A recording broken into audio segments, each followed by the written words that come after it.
Salve, povo! Bem-vindos a mais um podcast do Ibra, o Ibra Talks. Vocês já conhecem e já sabem que também tem o corte do Ibra Talks. O que vocês têm que fazer nos dois? Vocês têm que se inscrever, ativar o sininho, ativar todas as notificações e o principal, dar o peteleco no like. Isso é muito importante. Hoje a gente está aqui com um especialista em marketing esportivo, Eduardo Generoso. Tudo bom? Olá, tudo bem? Obrigado pelo convite. Imagina, obrigado você por estar aqui. E o Duca Reis aqui, mais uma vez, ajudando a gente aqui no bate-papo. Lembrando... Prazer participar mais uma vez. Legal.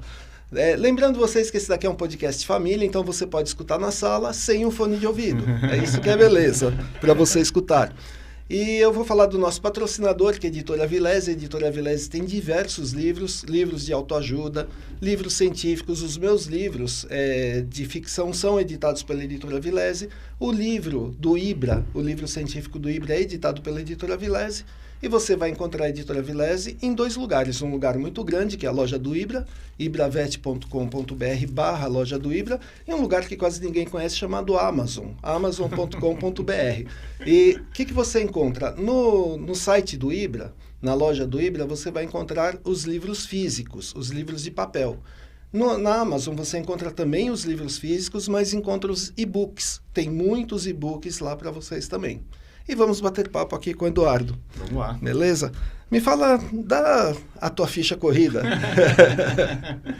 Bom, eu sou jornalista de formação, né? Mas curiosamente, até tem muita gente que não sabe, comecei minha carreira querendo ser biólogo. Eu saí do colégio, prestei faculdade de biologia e adorava, sempre gostei da parte de ciências e tal. Entrei em biologia na USP e segui no curso, mas aquela coisa, né? A gente às vezes entra muito novo na faculdade e não tem muita noção do que esperar, né? Do que vai ser, do que vai encontrar. Eu gostava do curso, gosto ainda muito de biologia, de ciência, mas eu não me via trabalhando com aquilo, né? E como eu sempre gostei muito de esporte, eu, depois de um tempo lá na faculdade, eu falei, vou tentar mudar a carreira, né? Estava pensando assim, bom, como é que eu posso trabalhar com esporte? Ou eu vou fazer educação física ou esporte, né? A USP tinha um curso de esporte, agora não tem mais, voltou só para educação física, né? Mas tinha esporte e educação física. Pensei, ou vou prestar esporte ou vou prestar jornalismo, né? Que era uma maneira que eu me via trabalhando também dentro do esporte. E aí eu fiquei pensando assim, se eu chegar para minha família depois de tempão na faculdade de biologia dizer que eu vou fazer esporte, eles vão falar para mim, como assim? Esporte, né? Tem um pouco de preconceito, assim. Pois é. Aí o que te serviram na faculdade? Eles já perguntam, o que te serviram na faculdade para você mudar de ideia? Aí eu vivia no CPUSP lá, jogando, sempre joguei, gostava de jogar, né? Eu falei, não, então vou pro jornalismo, né? E aí prestei vestibular de novo, tal, continuei na USP, infelizmente dei sorte de conseguir entrar na ECA, e aí eu me formei em jornalismo, já pensando em trabalhar com esporte. Mas eu até brinco, assim, engraçado, né?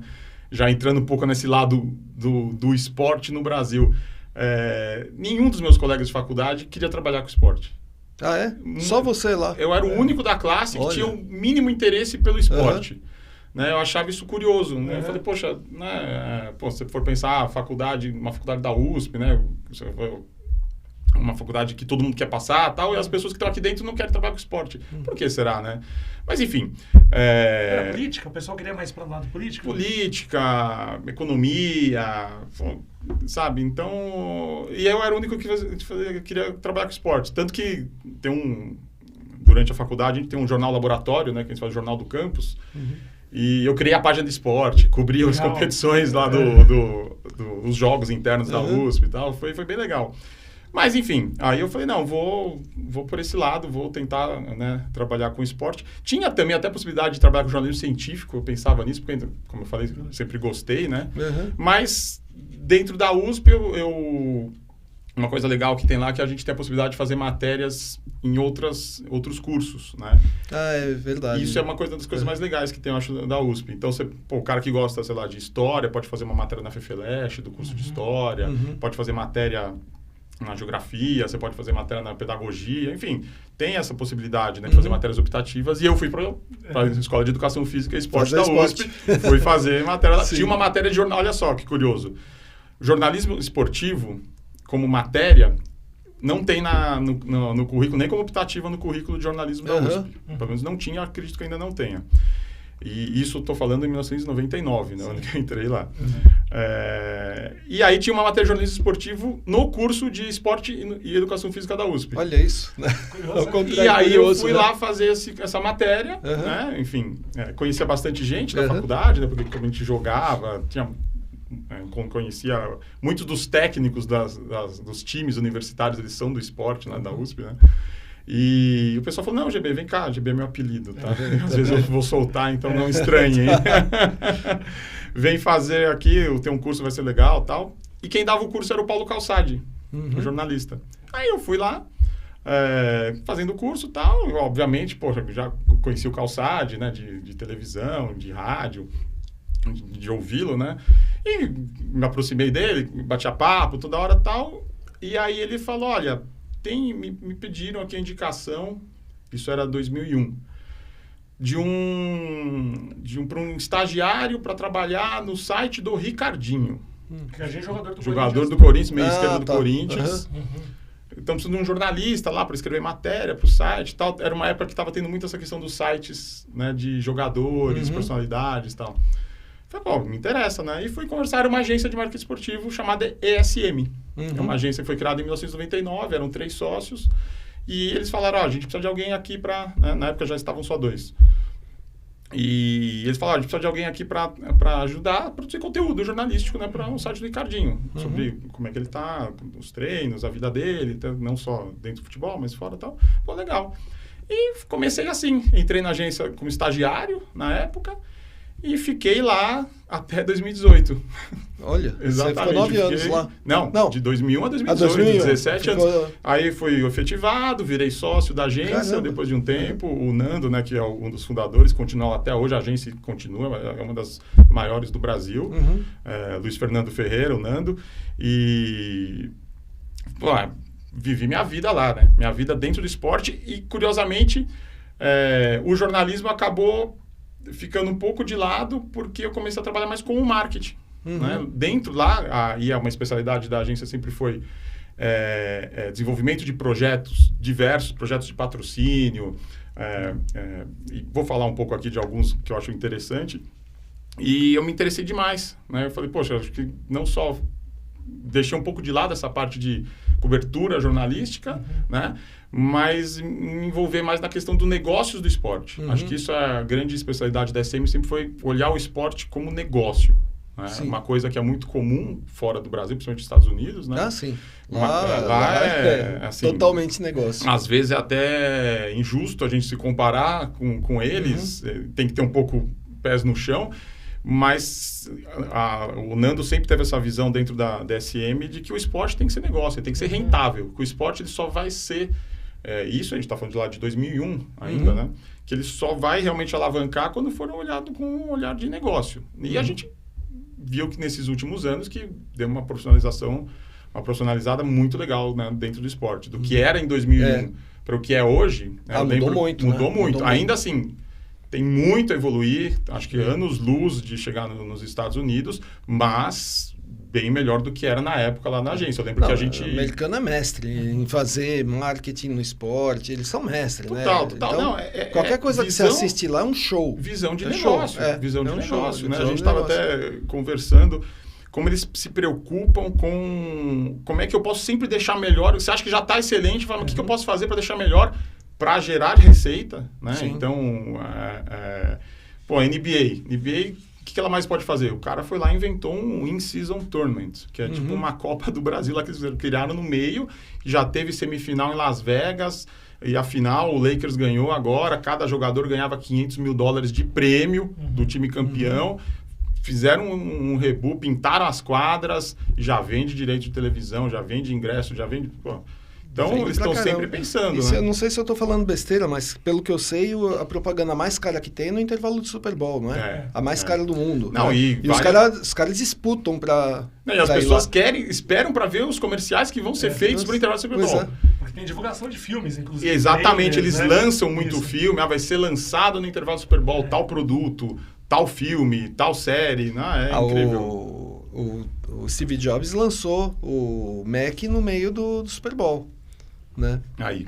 Então, imagina a grana que ele pagou para lançar um computador no Super Bowl, né? E a gente olhava isso lá atrás, ainda hoje, né? Olha, e o Brasil engatinhava, né?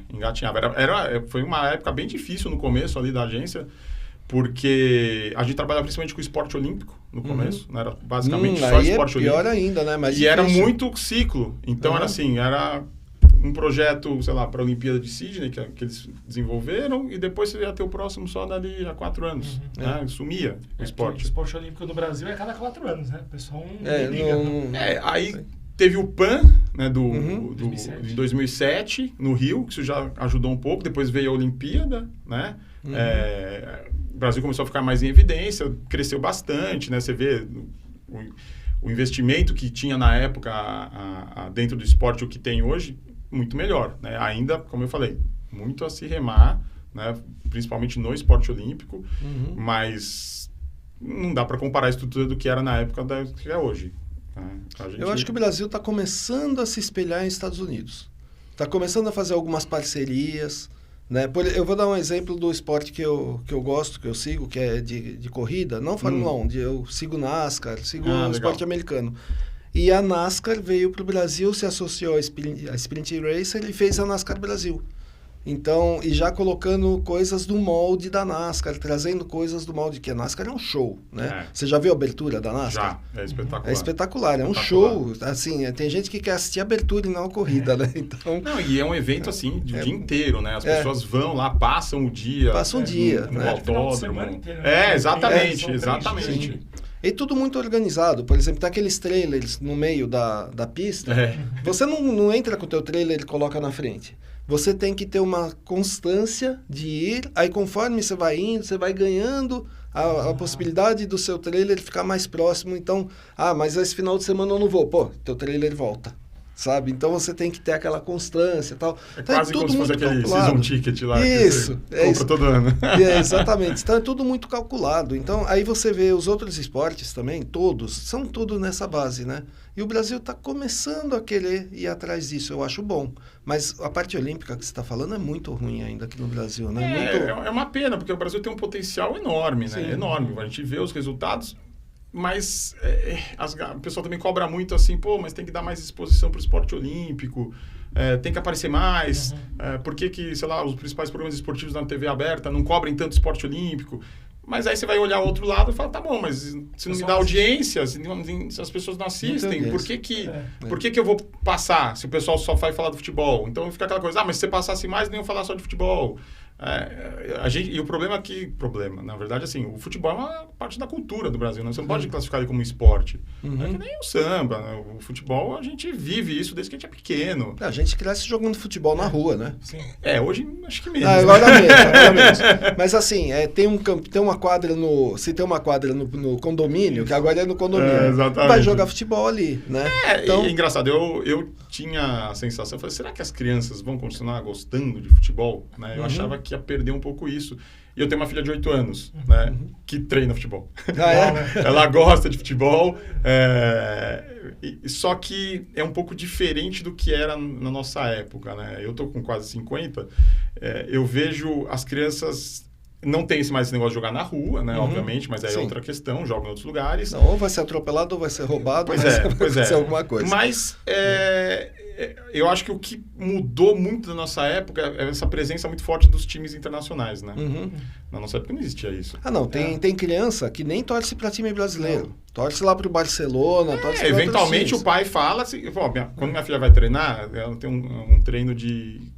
Tem acho que umas 16, 17 crianças ali entre 7 e 9 anos. E tem uns menorzinhos também, são 2 grupos, né? assim, 99% das crianças vão com uniforme de times estrangeiros. Vão também, vai com do Corinthians, do Palmeiras, do São Paulo e tal, mas se for pegar, juntar todos esses olhares... Você não falou do Santos. Tem um grande amigo meu que ele leva o filho com a camisa do Santos também. Ele fala, não, esse aqui ele já aprendeu desde pequenininho, vai com a camisa do Santos, tá barato. Mas principalmente time estrangeiro, né? Então, isso é uma coisa que na nossa época não tinha. Não tinha na televisão, contato, né? Nem sabia o nome de time. Eu lembro, olha só, quando teve a Copa de 82, que foi uma das primeiras que eu lembro, e com dor, né? Porque eu vi minha família inteira chorando, uma coisa muito louca. Tinha o álbum de figurinha que vinha no chiclete. Sim. Né? E aí tinha os países, cada país tal, e cada país tinha o seu campeão nacional. Eu nunca me esqueço, aí na Inglaterra, por coincidência, foi o Aston Villa naquele, acho que nunca mais. E ficou na minha cabeça que Aston Villa, eu achava Aston Villa, queria saber mais. Mas assim, não tinha nem noção dos outros times, nada. Aí a Hungria, era o Ferencváros. Nossa, olha como a gente fica com as coisas na memória. Ficou na minha cabeça, porque eu adorava aquele álbum e jogava botão. Uma coisa que, a criança até que joga um pouco, a gente jogava mais. Mas eu nunca mais vi mesmo. A gente jogava direto. Botão direto. E eu sou filho único, então eu jogava eu contra eu mesmo. Então fazia 2 times. Pois é. Jogava eu era o Ferencváros e o Aston Villa e tal. E isso era o pouco que a gente tinha. Depois começaram a ser as transmissões do Campeonato Italiano. É que os jogadores brasileiros também não iam muito pra lá, né? Agora estão indo todos. Agora vão muito cedo, né? E aí a gente perdeu um pouco isso, né? Dessa... Não acho que não tenha paixão pelo time nacional. Tem, né? Tem a torcida, mas disputa muito espaço, né? Sim. Muito espaço. E aí, que é um problema, é o evento, né? Porque hoje a gente, o futebol no Brasil, a gente vê muito pela paixão que a gente tem pelo clube. Não tanto pelo nível do jogo. Se você for ver só pela qualidade do jogo, você vai assistir a Premier League, vai assistir a Champions League, né? Mas com certeza. E na nossa época era o evento, né? Era a qualidade do jogo e também a paixão. Agora ficou mais pela paixão, né? E agora você percebe que o pessoal está consumindo então mais produtos estrangeiros do que... ou não? Eu acho que assim, tem essa disputa dos dois, né? Agora, por outro lado, e aí entrando nessa questão já de negócios do esporte, os clubes brasileiros também, principalmente nesse século, começaram a disponibilizar mais produtos, né? Antigamente, você não conseguia comprar. Lembra que a gente sempre falava... Você comprava só camiseta. Vou no Pacaembu, tem lá o varal de camiseta pirata, aquela camisetinha pirata. Tudo não comprava e nem pensava assim, em pirataria, nem chamava-se de pirata, porque não tinha onde comprar. Não tinha. As próprias marcas, antigamente, era difícil você achar um uniforme oficial mesmo para vender. Né? Hoje, as marcas todas investem bastante na produção. Tem o uniforme 1, uniforme 2, uniforme 3. Isso é uma coisa que o Brasil foi copiando o modelo de fora, né? Joga o pessoal lá fora, a Juventus tem 3 camisas, o Manchester tem 3 camisas, às vezes é a 4ª camisa, uma camisa comemorativa, né? E isso a gente identificou muito nessa época que eu estava na agência, a gente percebeu como esse movimento veio, tanto que um dos grandes projetos que a gente teve lá foi o lançamento das lojas online dos clubes. Olha, isso não tinha loja online. Não né? tinha loja, na verdade, assim, e ainda tinha um pouco da questão jornalística, os sites, quando eu comecei na agência, os clubes, a maioria, acho que nem site tinha. Ou era muito largado, assim, e a SM começou um trabalho de desenvolvimento de site de oficiais de clubes. Então, o site oficial do Corinthians, o site oficial do Palmeiras, teve uma época do site do Flamengo, era desenvolvido pela agência. Então, isso mais ou menos em que ano? 2002. Nossa, 2003, 10 anos, praticamente 10 anos depois que a internet estava no Brasil. 2003. Os sites eram muito negligenciados pelos clubes. A minha clínica tinha site. Que acontece desde o seguinte, 93. Qual que é o problema? Na verdade, assim, o clube de futebol, o futebol é o que move o clube, o futebol profissional, né, principalmente. Então, muitas vezes, qualquer outro tipo de investimento, os clubes enxergam, antigamente mais ainda, como um custo. Vou gastar dinheiro fazendo site, vou gastar dinheiro, sei lá, ou com basquete, ou com futsal. O clube, ele pode estar bem em tudo, ter um site maravilhoso, ter o time de basquete, futsal, mas se o time principal de futebol profissional vai mal, a torcida não vai saber. Mas se você faz uma boa propaganda num site, você traz mais torcedores. Mas aí começa a ver aquela questão, né, de como é que você quer vender a sua marca, o seu produto, né? Os clubes começaram a entender isso. Os clubes não tinham departamento de marketing. Os clubes não tinham departamento de marketing, muito deles, né? Não tinham profissionais de marketing. Quando a gente estava lá na agência nesse período, os clubes começaram a contratar profissionais, porque tinha o vice-presidente de marketing que era conselheiro, alguém sempre indicado, cargos políticos, e não pensava-se muito nisso. Game day, né? O que eu vou fazer no dia do jogo para o torcedor? Nada, você abre o portão, tinha aquelas filas imensas para bilheteria e tal. Não, isso a gente está falando de 20 anos, né? Mudou muito. Hoje em dia, os clubes têm essa preocupação, né? Em pensar, como é que eu posso oferecer para o torcedor um acesso bacana no estádio, os estádios evoluíam, tudo evoluiu, né? E a gente pegou esse começo lá atrás, começamos a desenvolver os sites, e a gente começou a atrair o torcedor, a gente viu como isso era bacana, despertava interesse, e aí a gente falou, poxa, o torcedor vem aqui, né? Tem um monte de torcedor, vou usar o exemplo do Corinthians, um monte de corintiano vem aqui no site, lê sobre o clube, vê as fotos, né? A gente contratou fotógrafo, a gente fala, tem que ter um negócio bacana, tem que ter foto do treino, acompanhar a delegação. Aí o departamento de futebol, na época, não queria deixar o fotógrafo do clube viajar junto com o clube. Era o Daniel? O Daniel Augusto Júnior, exatamente. Mas olha só que loucura. O fotógrafo não viajar, ele tinha não podia, não tinha acesso. Não tinha acesso. Acho que ele tinha medo de tirar foto do que o jogador estava fazendo. Mas era isso. Na época, os departamentos de futebol tinham muita assim, às vezes vai ser uma briga. Mas, gente, não é o fotógrafo, né? Ele não está caçando o furo da briga. Ele não vai fazer uma manchete, ele vai tirar foto pro clube. Legal, vai pegar um momento bacana, né? Do treino, de uma coisa que o torcedor só vai poder ver no site do clube, né? Coisa que Fórmula 1 já tinha... E mesmo fora do Brasil, né? Mas os próprios jogadores tinham resistência no começo, né? Porque era uma coisa nova. Isso já acabou. Agora, todos os clubes têm a sua TV, os caras viajam junto, filma bastidores, filma preleção, né? Lógico, quando ganha, divulga. Se perde, deixa quietinho. O Daniel, ele lançou livros maravilhosos do Corinthians, nas conquistas do... Junto com a gente. Junto com a gente. Exatamente. E aí, quando a gente tinha esse material, a gente falou, como é que a gente pode, né, rentabilizar, gerar negócio? Óbvio que você vai falar, mas quanto que um livro de fotos vai gerar de receita para o clube? Gera uma receita pequena, mas você está movimentando o ambiente do clube, né? Estreitando o relacionamento do clube com o torcedor. E nisso, na época, a gente pensou, como é que eu vou fazer, né? Como é que eu vou rentabilizar isso para o clube e, obviamente, também para a agência, né? Porque o nosso trabalho é sempre de parceria com o clube. A gente ganhava quando o clube ganhava. Se o clube não ganhasse nada, a gente também não ganhava. Falou, vamos começar a vender produto para a internet, né? E olha só, óbvio, isso em 2007. A gente falou, tá bom, mas eu não sei vender camisa, não sei comprar, não sei vender... Não sei, não é nosso business. Eu sei me relacionar com o torcedor. Eu consigo fazer, eu tenho o site, eu sei o que ele quer, eu me comunico, abro fórum para os torcedores e tal.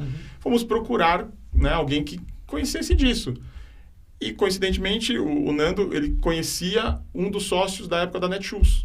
A Netshoes já era o maior varejista de material esportivo do Brasil, só que numa época em que o varejo de material esportivo no Brasil online, né, o maior vendedor online, era desse tamanho, era minúsculo. Minúsculo. A gente chegou para eles com o projeto, falou, legal, vamos fazer. Assim, mas acho que nem eles acreditavam muito nisso, assim, né? Será?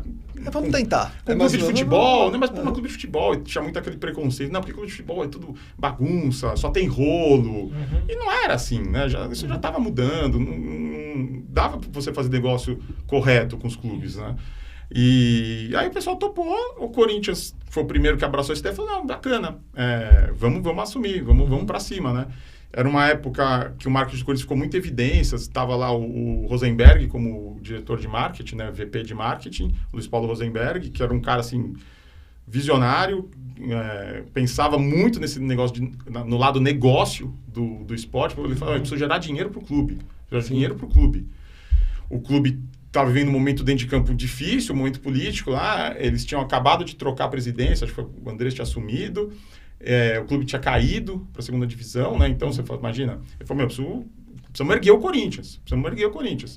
E aí, falou, beleza, vamos fazer loja online. Eles também não acreditavam muito, acho que ninguém tinha muita noção, né? E aí, lançou a loja, pô, foi um sucesso, porque era um lugar que você tinha lá um site que atraía um monte de torcedor, o cara chegava lá, tinha todos os produtos, né? E a Netshoes teve essa visão junto com a gente, ela falou, porra, vamos ofertar, eles sempre falavam muito isso, era uma coisa muito legal, democratizar o acesso do torcedor ao produto do clube.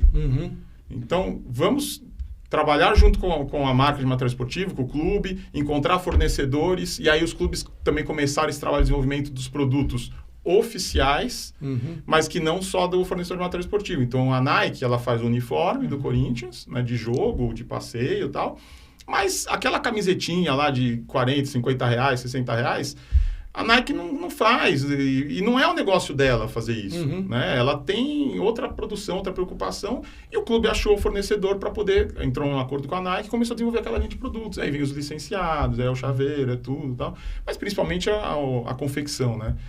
E aí foi um sucesso o projeto, começamos a trabalhar com vários clubes, então chegamos a ter loja... Agora, a ESM continua com esse projeto, com essa parceria com a Netshoes, né? Eu saí da agência em 2018, mas eles continuam. E, chegamos a trabalhar com Corinthians, Palmeiras, São Paulo, Santos, Cruzeiro, Inter, Curitiba, Chapecoense, quem mais? Flamengo, Vasco. Então, eu estava à frente desse projeto, viajava falando com os clubes, e foi muito curioso o que a gente estava falando no começo, né? Você chegava para um clube...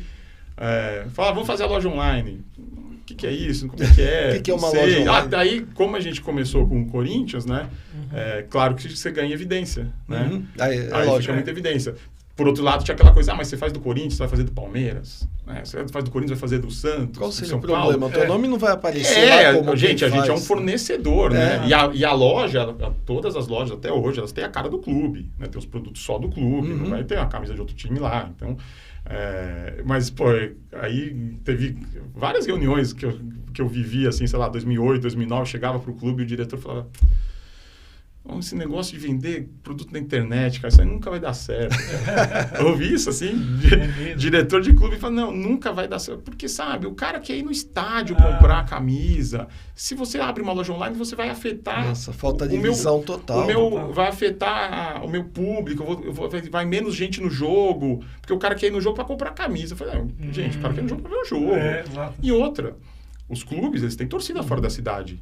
Como é que o cara, o corintiano lá de João Pessoa, né, o flamenguista de Campo Grande, o santista de Maceió, como é que ele vai comprar uma camisa? Você acha que se andar lá em Maceió, você vai achar a camisa de todos os clubes para vender em qualquer lugar? Não acha.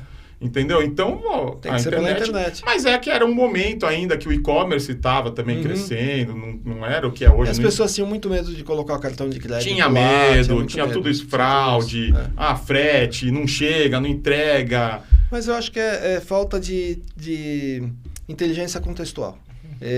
Ver o futuro, né? Tem duas coisas que não tem nada a ver com futebol, assim, que são clássicas. Quando inventaram a televisão, eu não lembro quem foi que falou, meu pai sempre falava dessa pessoa, que era um radialista, alguma coisa, falou que nunca as pessoas iam ficar sentadas na frente de uma caixa. Quando começou o primeiro iPhone que foi lançado, o Steve Ballmer, que era da Microsoft, pegou e falou, isso daqui não vai para frente. Quem que vai ficar num negocinho desse tamanho se tem um computador? Olha. Não, mas a gente é difícil de prever o futuro, né? Sim, mas assim, um presidente de uma empresa precisa. Tem que ter. Por isso que é o Steve Jobs, né? Tudo bem que o Steve Ballmer também não vão combinar que o cara...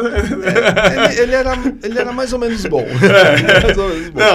Mas enfim, não tem, né? E o celular é engraçado, né? Os celulares, a gente vê uma época que eles começaram gigantes, aí isso vai diminuindo eu tinha um desse tamanho. Eu tinha um Samsung desse tamanho. Pequenininho, você abria, você fala, nossa, demais, eu tô com um celular minúsculo. Eu ficava pensando, como que o microfone aqui pega a minha voz aqui, né? Porque ficava aqui o negócio. E aí tinha aquele Motorola grande que o pessoal chamava de tijorola.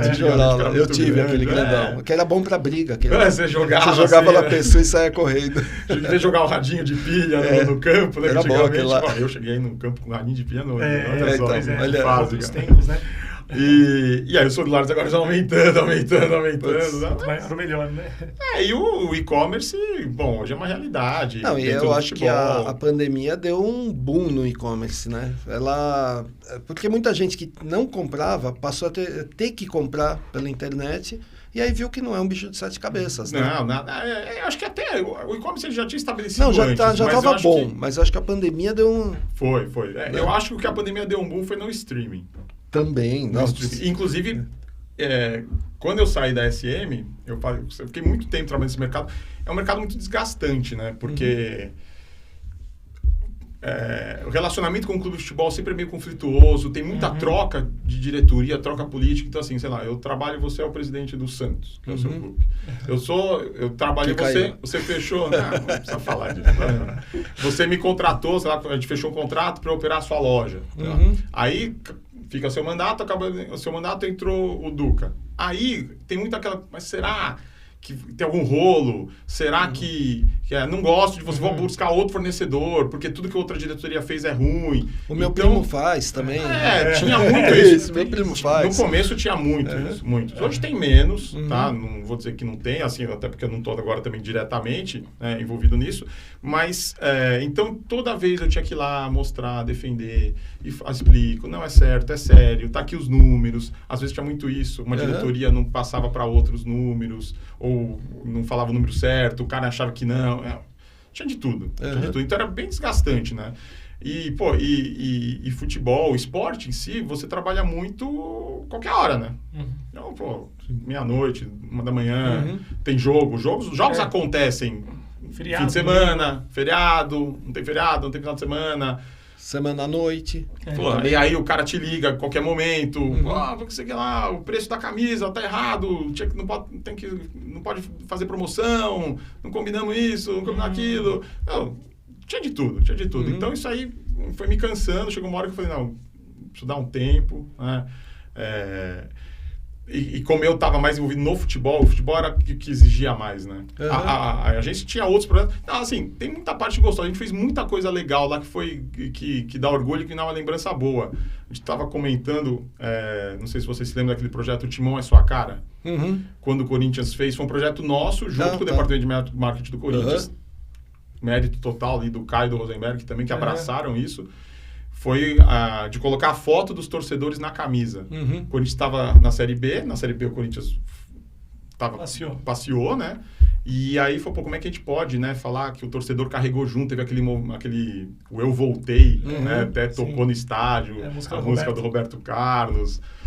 E aí a gente falou, vamos fazer um projeto, né? A Honda tinha feito isso no carro de Fórmula 1 dela, colocar foto de fãs e tal. Lembro disso. Vamos colocar a foto dos torcedores. Nossa, deu um trabalho para desenvolver isso. E aí cada camisa, tinham 10 camisas de linhas, tinha um padrinho. Então, era Marcelinho Carioca, Vladimir, tá? E você comprava a foto. Então a gente fez um sistema lá na SM, que o torcedor fazia o upload da foto dele, escolhia o lugar que ia aparecer a foto, em qual camisa, e ele ganhava em casa a camisa igual que o jogador entrou. Então tinha todo um processo ali de parte de TI, tinha a parte do clube também, tinha a parte de distribuição e envio dessas camisas. E aí o torcedor fazia o upload da foto dele. Eu sou o do meio, uma foto com 20 pessoas na família. Gente, não dá a foto. Aí tinha que ter todo um sistema de atendimento para falar que o torcedor, a sua foto não vai sair, não tem como te recortar. Manda uma foto 3x4. Manda uma foto 3x4. Mas, no final deu certo, foi muito legal. Depois teve no outro ano, aí já não teve tanto mote assim, porque o Corinthians não foi bem no Campeonato Brasileiro, tal, não teve... E já tinha voltado, já tinha passado. O primeiro ano vendeu, acho que 100% das camisas, o segundo ano vendeu tudo, chegou, acho que vendeu 80%, 90%, mas aí a gente não fez de novo, ficar fazendo todo ano vai ficar meio arroz com feijão, né? E, curiosamente, quando o Corinthians foi para a Libertadores, em 2012, a gente... conversando com o pessoal do marketing do Corinthians lá, falou, vamos reativar, o Corinthians tá Libertadores, fazia tempo que não volta, vamos fazer e tal. Putz, vai fazer na camisa de novo, tá meio manjado, tá muito trabalho, né? Vai ficar, o pessoal da Nike não gosta, que fica junto, tal, não sei. Meio que esconde o logotipo. Se a gente fizer dentro do número, porque os números, eles têm cada marca tem um fornecedor de número, né? Você compra aquele número e você aplica na camisa. Vamos comprar, a gente fabrica o número com a foto pequena dos torcedores, são menos fotos, né? Mas fotos menores também, mas, pô, a gente mantém. Pô, legal, vamos fazer, beleza. Fizemos, vendeu todas as camisas, aí era acho que umas 400 e poucas fotos que cabia, na camisa, quando era foto grande, cabia 1.000 e tantas, acho que 1.200, não. Vendeu tudo. E o Corinthians não foi campeão da Libertadores? Exatamente. A foto com... A galera que pôs a foto ali, o cara guarda aquilo lá como é o maior troféu da vida dele. Recebeu a camisa. Recebeu a camisa com o número, e aí você comprava o algarismo. Então assim, eu vou colocar minha foto, eu quero colocar no algarismo 1. E aí tinha na camisa 1, na camisa 10, na 11, na 12. O 1 era o mais disputado porque ele vai em várias camisas, né? A 2 vai na 2, na 22, na 24 e tal. Então o 1 ia em mais. Você lembra quanto era o valor que era pra... Era R$1.000. R$1.000. Tanto na Série B quanto na Libertadores. O R$1.000. E aí, ó, R$1.000 em 2008, era alto, primeira, não era pouco, cara. Então, dinheiro vendeu tudo, então. Vendeu tudo. É só você fazer a conta. 1.000 e pouco vezes 1.000 é mais de R$1 milhão, né? Legal. É aquele negócio, R$1 milhão não muda a vida de nenhum clube grande. Mas eu acho que o que o pessoal mais curtiu foi o barulho que fez também, entendeu? De, pô... ações de marketing, é aquilo que a gente fala, né? Os clubes estão sempre buscando. Eu acho assim, o clube ele não pode pensar só no dinheiro. Ele tem que pensar em novos torcedores, porque torcedor tem que morre. ser os dois. Também não adianta você fazer só uma coisa que vai fazer barulho e vai te abrir um buraco, você vai gastar muito mais dinheiro. Mas, por exemplo, que você falou, um livro de fotos. Como é que eu engajo o meu torcedor? Um livro de fotos, por exemplo. Você pega um pai, por exemplo, meu pai era corintiano, eu sou santista, né? Se o meu pai tivesse um livro de fotos do Corinthians, eu seria corintiano. Porque eu ia estar vendo aquilo desde pequeno. Isso. Contando a história. Contando a história e achar super legal. Entendeu? Não, então, é exatamente isso. Exatamente. Hoje, como eu falei, os clubes já estão muito mais atentos para isso, né? Eles buscam sempre muitas ações. Os programas de sócio-torcedor, né? Na época, só o São Paulo tinha sócio-torcedor. A gente até ficou na dúvida quem que começou, foi São Paulo, né? Eu acho que foi o São Paulo. Pelo que eu me lembro, o Inter também foi meio perto ali, teve um programa de sócio colorado, lá, muito grande e tal. Aí depois todos os clubes aderiram isso. Era muito vanguarda nessa questão de desenvolvimento. Ele foi, né? Ele foi nessa época. São Paulo foi bom nisso, né? Todos os clubes têm fases boas e fases ruins, seja dentro, não só dentro de campo, né? Também fora, tem diretorias melhores, diretorias piores, uns são bons na parte financeira, outros são bons na parte de marketing, então... Mas esse projeto... tem que ser encarado como uma empresa, o problema é que não é isso. O problema é isso. E o grande problema também, e aí é uma coisa curiosa, né? Agora está mudando um pouco isso, porque a gente fala assim, os clubes não têm dono, né? Então, ninguém está preocupado se aquele clube vai gerar receita, se ele vai... Então, os caras fazem lá, gastam o que tiver que gastar, abre um buraco gigante e vai entre o próximo e tal. E não responde por isso, esse é o problema. Então. E aí, agora, tem essa questão das SAFs, né? Então, os caras estão comprando e o futebol dos clubes está tendo esse movimento aí que talvez mude alguns aspectos nesse sentido. Né? Mas, por outro lado, o clube, ele vive de resultado, né? Eu tinha um amigo meu que falava assim, legal, só que o clube também não é para dar lucro, o clube é para ganhar título. Não, mas se você... Não adianta você apresenta um balancete para a torcida, olha esse ano aqui, que bacana. E foi rebaixado. Não são acionistas da empresa. O que o Duílio queria fazer, né? Acho que o objetivo do Duílio esse ano foi ficar com super Cara, é difícil demais, né? Você tem que tentar... conciliar as contas também, não adianta você abrir um buraco, porque uma hora a conta chega, né? Sim. Não, mas se você... O Cruzeiro, ele ganhou vários títulos, né? E aí gerou uma dívida enorme lá atrás, e afundou. Né? Aí caiu. Então, é complicado. Mas se você tem uma empresa, encara como uma empresa, e essa empresa dá lucro, você consegue comprar jogador melhor e você vai ter título. A verdade é essa, uma bola de neve isso daí. Mas, e tem também, e aí é uma coisa que é um ativo, acho que o principal ativo de cada clube, isso aí o pessoal do Corinthians na época entendeu muito bem, é a sua torcida. Sim. Porque você fala assim, o que faz um clube grande? Essa é uma discussão bem polêmica, né? Acho que assim, o tamanho da torcida. É o mercado consumidor. E o Corinthians, ele tinha uma vantagem. Na verdade, assim, os clubes de São Paulo levam uma vantagem nesse aspecto, porque a maioria dos seus torcedores está numa região mais rica, né? Então, gastava mais. Então ele compra mais, ele gasta mais com pay-per-view. Até a TV. Até a TV vai pagar mais para o Corinthians do que para o Santos. E vai passar o jogo do Corinthians e não passa do Santos. Por quê? Porque dá mais audiência. Dá então, mais audiência. Aí briga com a TV, mas aí a TV também, quando começa a vender o pay-per-view, ela quer passar o Corinthians pay-per-view, que vai vender mais pay-per-view. Sim. Aí fica aquela briga. Mas isso faz parte do negócio. Isso faz parte do negócio, entendeu? Tem uma discussão, eu lembro, nessa época que você falou, o pessoal falava que a Globo só passava Flamengo e Corinthians. É só Flamengo e Corinthians, Flamengo e Corinthians. Também é o tamanho das torcidas.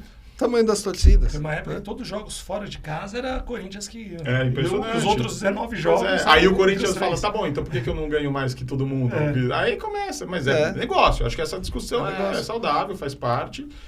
Mas o que os clubes têm que entender realmente é isso, que o ativo é o torcedor. E você tem que trazer e fazer o torcedor. Como é que eu faço o pai fazer o filho se não aconteceu o que aconteceu com você? Sim, entendeu? Exatamente. É isso. A preocupação no clube maior tem que ser essa, manter essa base sempre engajada. Porque o pai um dia vai embora, o filho continua. E aí o filho vai ter outro filho que continua e assim vai. E aqui no Brasil a gente ainda tem muita essa mentalidade que a gente fala assim, que o brasileiro não gosta de esporte, mas eu gosto de vencer, né? Isso. E aí, o que é um pouco diferente, não que o americano não goste de vencer, né? Mas você pega, sei lá, o futebol americano, tem clubes times da Liga Americana que não ganham nada há muito tempo. E tem uma base fiel, tem muita aquela questão da cidade, né? O time da cidade, que aqui região, no Brasil não tem muito isso, né? Principalmente nas grandes capitais, todas têm mais de um time, né? Então imagina se tivesse um time só na cidade de São Paulo. Nossa, ia ser um monstro, né? Gigante. E lá os caras, o beisebol, que é um esporte super tradicional lá, tem time que ficou mais de 100 anos. O Boston Red Sox não ganhava nada nunca, entendeu? E continuava um dos times mais icônicos. Aqui, imagina se um clube fica 100 anos sem ganhar um título. Possível, fecha. Um time grande, nossa, rapidinho. O pessoal... acaba tudo. Não, e pro brasileiro, até eu não lembro quem falou essa frase, mas é ideal. Pro brasileiro, o vice é o primeiro dos últimos. Acho que foi o Senna, não foi o Senna que falou. Não sei se foi o Senna ou o Piquet. Foi um dos dois. Que pro brasileiro, o vice é o primeiro dos últimos. Você vê, o Rubinho foi vice. Aí todo mundo fala mal dele. Quantos pilotos conseguem chegar a vice-campeonato? E um baita piloto, né? Baita de um piloto, eu sou fã dele. Só que... E ainda veio na esteira do Senna, né? Tava começando quando deu o Senna azar faleceu. Vários aspectos, né, cara? Mas... Pois é isso. E aí todo mundo fala mal dele, todo mundo não, né? Mas muita gente fala mal dele porque ele foi vice. A gente devia se orgulhar do cara. A gente tem campeão e tem vice, né? Mas não aquela coisa, agora tá melhorando um pouco, valorizar uma medalha de prata. Sim. Né? Pra gente medalha de prata não é nada. É que no esporte olímpico eu acho que até valorizam quando é eu acho que tem um lance também assim. Então, vamos lá. Você pega o vôlei. Vôlei. Aí geração vôlei, de prata. Geração de prata foi legal, o pessoal adorou. Só que aí o Brasil começou a ganhar. Aí já era. Aí, depois começa a ganhar. Cara, se não ganha, desastre, fracasso. Prata, é fracasso. Que é isso? Crise. Essa Olimpíada agora, na última, que o Brasil... Engraçado, primeira vez que acho que o Brasil ganhou, em muito tempo o Brasil ganhou só uma medalha, contendo vôlei e vôlei de praia, né? Isso.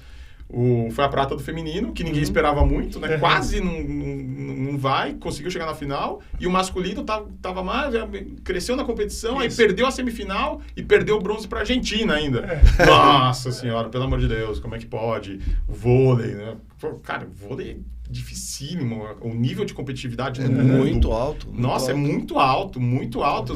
Várias seleções ali... No mesmo nível. Não, você tinha, na época da geração de prata, você tinha Itália, Cuba, Estados Unidos, Rússia.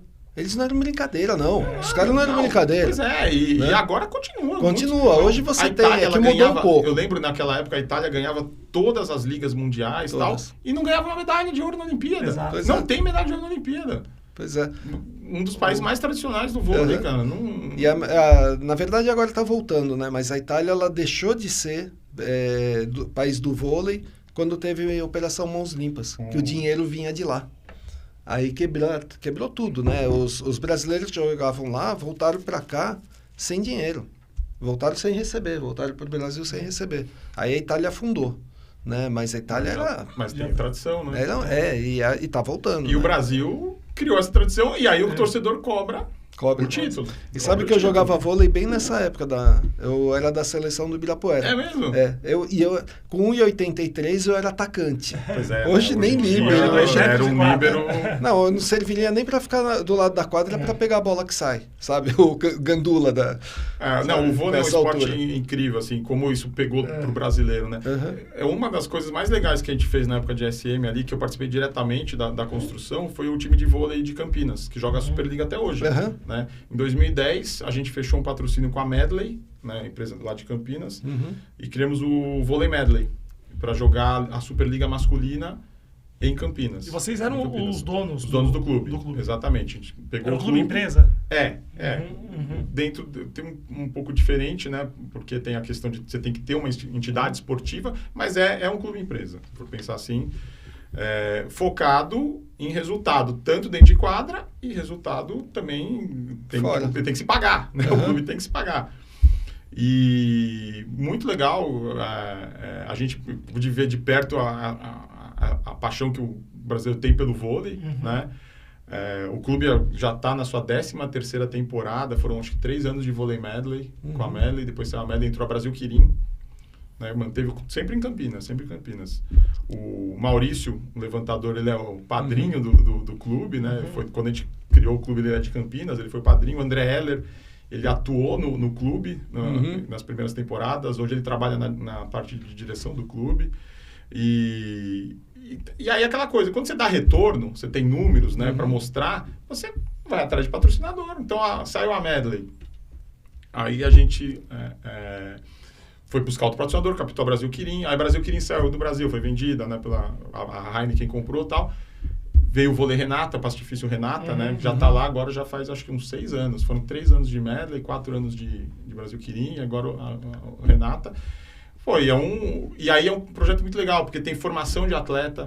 Então, todo ano, desde o começo, peneira que vem atletas do Brasil inteiro, porque tem categoria de base. Legal. Uma coisa que a gente sempre pensou em fazer. Pô, a gente tem que ter uma categoria de base bacana.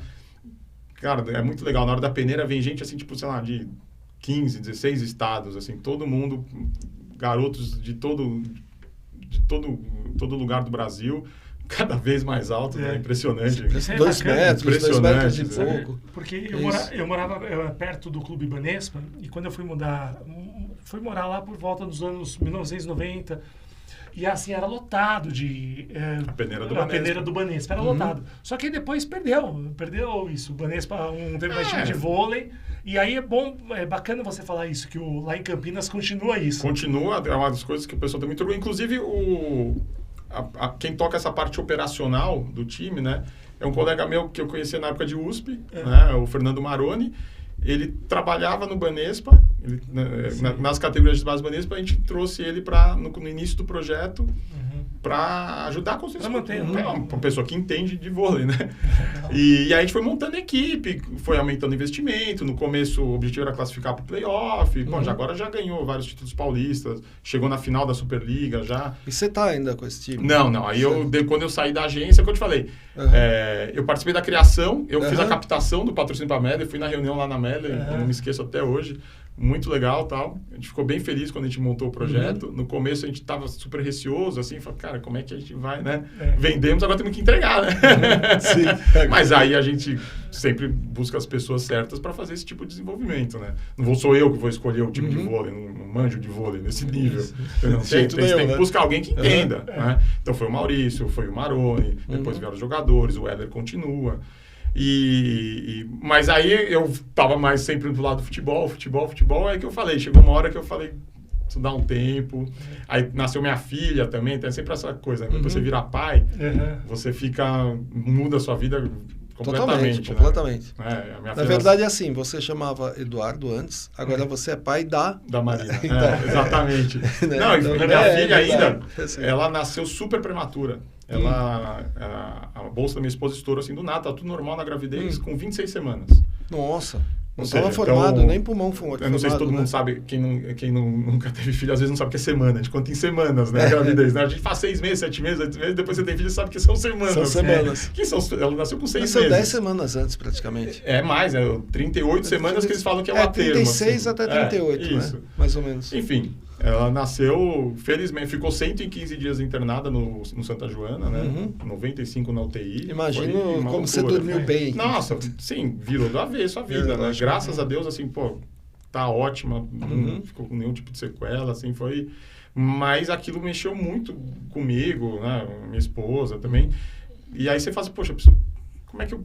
Passar mais tempo, né? Com a minha família, vou me envolver mais com isso, né? Ficar, né? Toda hora, à noite, viajando, viajo para lá, viajo para cá, não tem fim de semana, não tem feriado. Aí acabei, falei não, falei com meu sócio, tá falando, quero mudar de vida, Achei que ia ficar mais tempo longe do esporte, aí acabei, depois de 8, 9 meses... um amigo meu, de um projeto que era da ESM, a gente tinha montado junto com o Guilherme Figueiredo, uma plataforma que é um colega meu,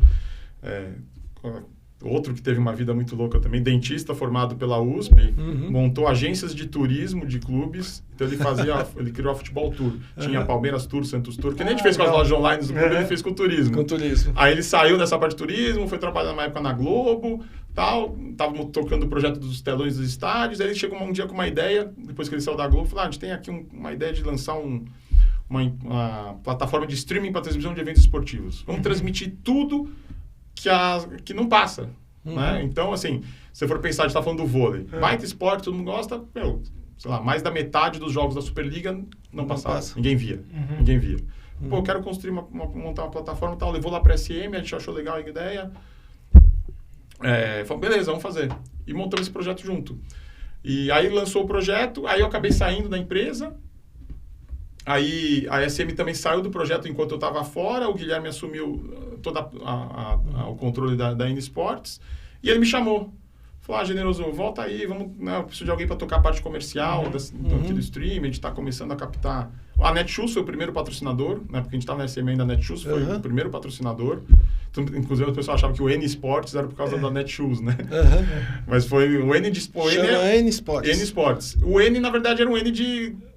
Porque eles perguntavam, quem vai passar? Passa o quê? Passa vôlei? Passa. Passa basquete? Passa. Handball? N Esportes a gente passa. Legal. Essa plataforma, agora eu fiquei curioso. Aonde que é? O que é? O N Esportes. Você entrar na loja, qualquer loja de aplicativo, tem um aplicativo lá, tem um site, você baixa, Superliga de vôlei. E passa ao vivo? Ao vivo. Não, montou, assim... E é assinante? Alguns esportes, você vende o pacote pay-per-view, então você pode comprar o pay-per-view da Superliga de vôlei. Tem alguns jogos abertos que passam também no YouTube, né, no canal do YouTube, na própria canal da CBV. Tem o canal Olímpico do COB, que é uma parceria da N Sports com o COB. Então Esportes Olímpicos também. E você ainda está na N Sports? Não, aí eu saí da N Sports em 2022. 2022. Porque começou a ficar uma loucura de novo. Aí eu falei, agora eu vou dar um tempo e vou trabalhar para mim mesmo, eventualmente pegar algum projeto esportivo, me dedicar exclusivamente, mas com liberdade de tempo, né? Mas a N Sports continua, a SM continua, o esporte vai, né? Transmissão, streaming, é engraçado. E aí é aquela coisa, aí que a gente tá falando do streaming na pandemia, né? Quando eu entrei na N Sports de 2018, eu entrei lá no final de 2018, aí, não, a pandemia foi 2020, eu entrei em 2019, isso aí. Eu entrei lá em 2019 e depois no ano seguinte já veio a pandemia. Quando a gente, no começo, ia visitar, sei lá, captar patrocínio, vou transmitir aqui a Liga de Basquete Feminino, né? Mas como assim, streaming? O que é streaming? Eu tinha que explicar para as pessoas, o que você faz? Não, eu transmito uma plataforma de transmissão via streaming de jogos, o pessoal não entendia, né? Quando veio a pandemia, que todo mundo tinha live do Leandro e Leonardo. Leonardo não, né? Aí ia ser mais difícil. Live da Ivete, live não sei o quê. Não, então, a gente falava, agora a gente faz live de esporte, sabe? Todo mundo entendeu o que era, né? Aí sim. E depois criou-se muito esse hábito, né? Hoje em dia você vê as principais plataformas de streaming transmitindo também muito esporte, né? Sim. O próprio Prime Video da Amazon tá com a NBA, tem com jogos de Copa do Brasil, isso já espalhou, né? E tem o aplicativo para TV? Tem. Isso é legal. Isso que é mais importante, porque quem quer assistir um esporte não vai assistir no celular. Então, né? Eu Gosto de ver na TV. Eu também. Mas o pessoal tem a galera mais jovem consome muito no... A gente tá velho. A gente tá velho. A minha filha pediu ontem pra tirar a TV do quarto dela. Ela pediu pra tirar. O meu filho já tinha pedido, já tinha tirado. E a minha filha pediu pra tirar, porque fica aquele trambolho lá que ela não usa, ela falou. E olha, que coincidência. Hoje, antes de sair de casa, eu tava falando pra minha esposa, eu vou cancelar a TV a cabo e vou assinar só streaming. Falei hoje pra ela. Eu me mudei esse ano, eu mudei em fevereiro, né? Mudei de apartamento. E eu não tenho TV a cabo. Eu tenho só a internet e aí eu tenho tudo. Né? Também tenho todas as plataformas. Essa é mais barato. Star Plus, Disney. Isso é mais barato. HBO. Eu tenho a TV a cabo e já pago quase todas. Se tá saindo mais barato. Não, mas eu pago todas praticamente, além da TV a cabo. E a TV a cabo, assim, o único que assiste em casa sou eu que assisto o Discovery e na TV a cabo, né? E History. Tá. Então, mas é só assinar essas duas. Lugar deve ter. É só assinar essas duas. Acabou. Já tenho o Disney, já tenho todas as outras. Eu só tô esperando saber para onde vai a NASCAR. Só tô esperando isso. Porque a NASCAR tá no Band Esportes, né? Se ela for para um streaming, acabou. Mas é engraçado. Agora, eu não sei se você sente...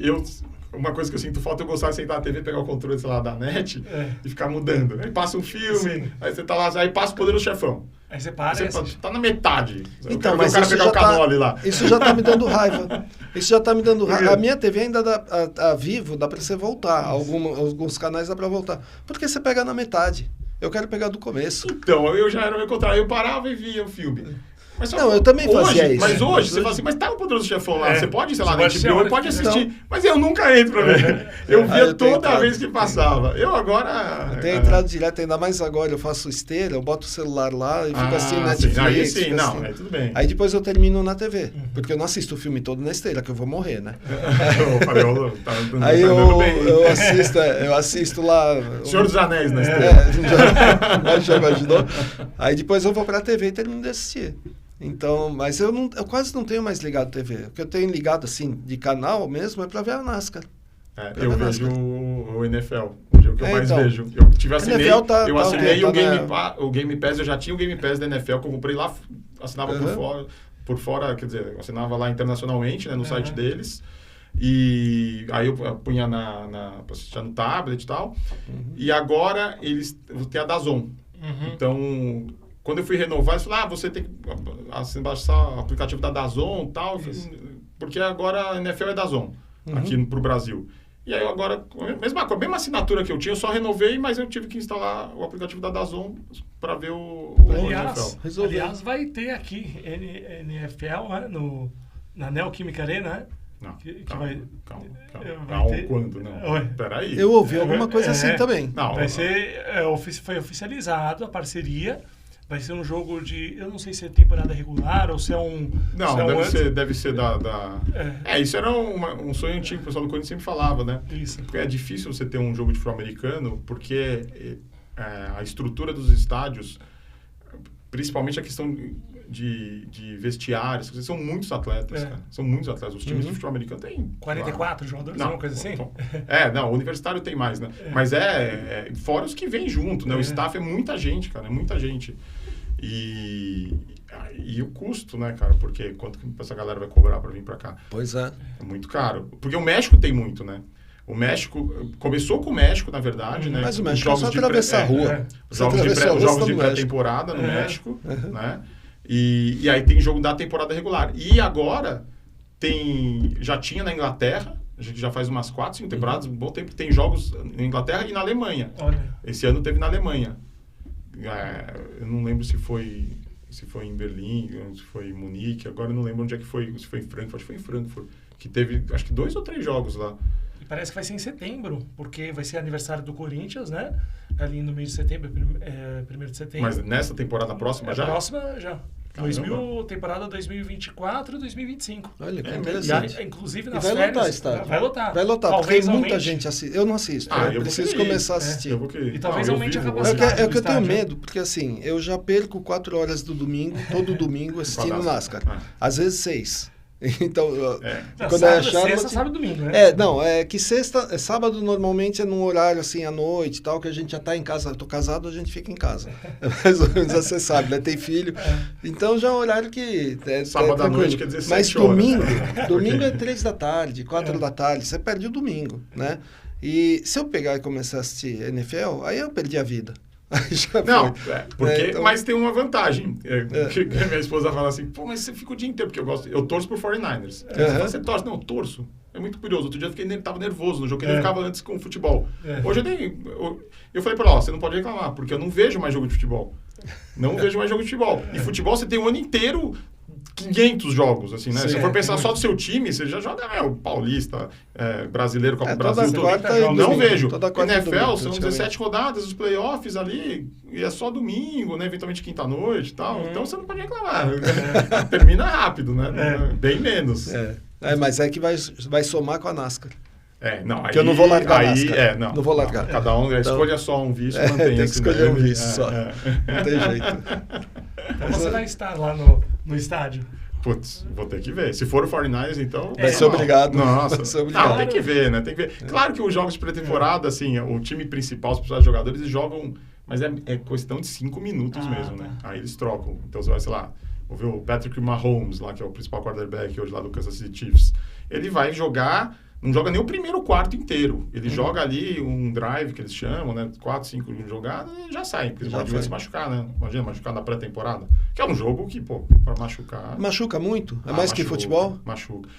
É diferente, né? A gente acha que... Você vê o jogo, é super violento, né? Mas futebol é o esporte que tem mais contusões de cabeça. Né? Eles estão bem parlamentados, equipados, né? E o futebol... Mas machuca muito. É muito violento, muito contato. Por isso que é uma semana só o jogo? É uma semana. É um jogo por semana e eles têm... Às vezes eles têm jogo de quinta-feira e eles falam, quando tem um jogo, o time joga domingo, ele vai jogar na quinta. Fala, é uma semana curta para recuperar. Tá? Imagina, o cara deve sair doído. O cara é cheio de hematoma, deve sair doído de um jeito que... Bem que eles parecem de pedra, né? Mas... agora o meu vício é só... Quer dizer, eu tô com 2 vícios, né? Isso e board games. Muito louco. Comecei agora um vício de jogos de tabuleiro modernos. Sempre gostei. E agora comecei a vir para esse lado. Durante a pandemia, comecei a comprar. E agora tô uma máquina. Não paro mais. Não paro mais. Cara, não sei... É engraçado. É um universo meio paralelo, né? Hoje eu tô com quase 200 jogos em casa, assim. A mulher falou, você não tem mais onde de comprar, não tem mais onde pôr. Tem jogos que hoje eu sei que são jogos clássicos, então Catan é um dos jogos super clássicos, você tem Ticket to Ride, você tem Azul. Então, quem não conhece o universo, é um nome que eu não conheço. Explica pra mim direito o que é, que eu não conheço. São jogos de tabuleiro que a gente, na nossa época, o que a gente jogava? Jogava Banco Imobiliário, jogava War, Jogo da Vida, o que mais? Scotland Yard. Tinha Leilão de Arte. Leilão de Arte, muito legal esse jogo. Legal, né? Detetive. Só que eram jogos, muita sorte envolvida, né? Então, muita sorte. E não tanta profundidade, não tanta estratégia e tal. E esses jogos modernos... É tipo RPG? Então, o RPG, ele é um jogo que você pode jogar com um livro, né? A pessoa assumir um papel. Não, é um jogo de tabuleiro mesmo. Tabuleiro. Aí tem que jogar com uma galera. Tem jogos que você joga sozinho.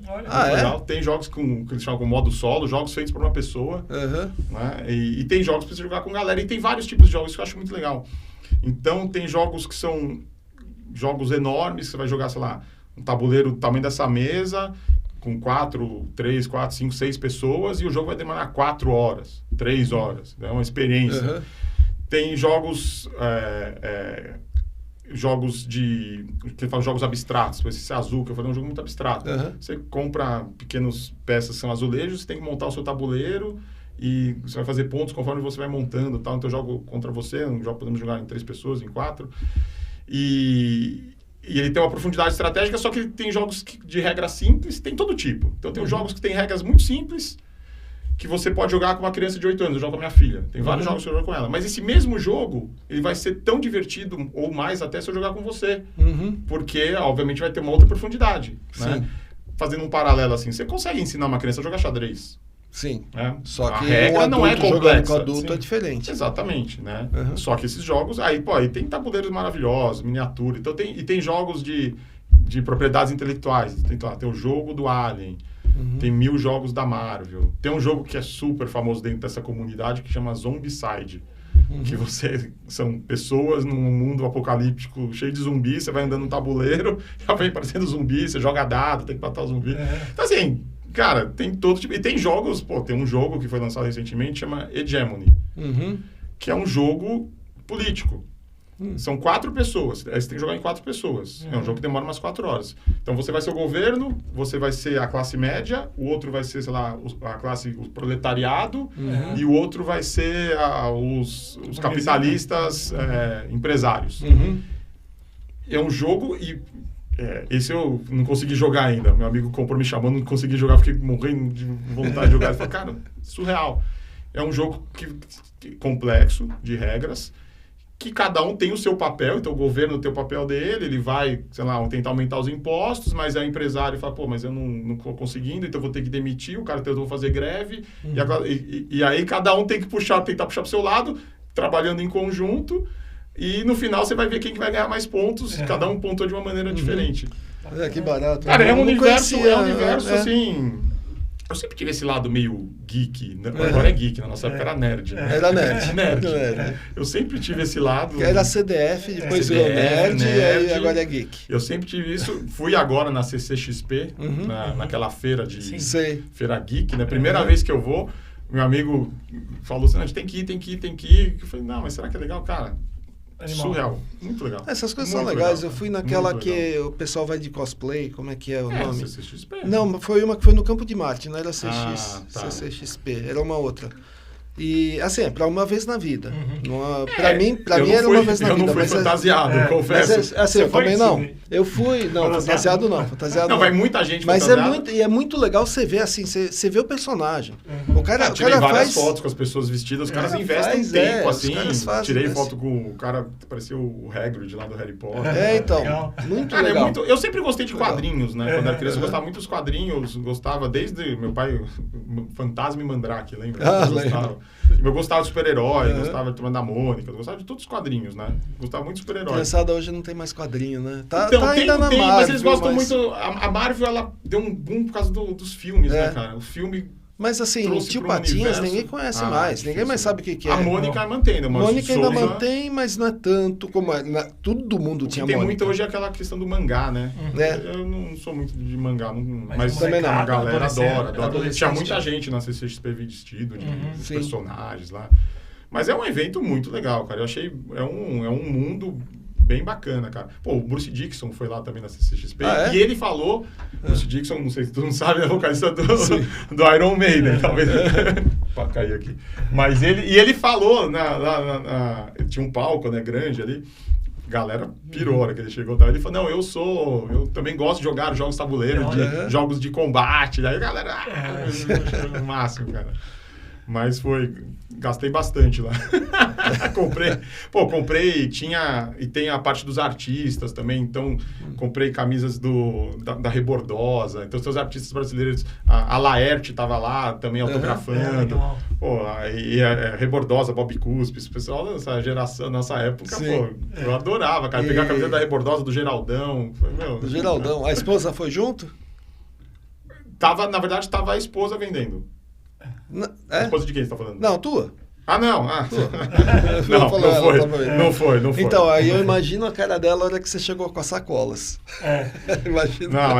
Comprei um monte de camiseta, ela comprei pôster. Ela olhou assim e falou, acho que eu casei errado.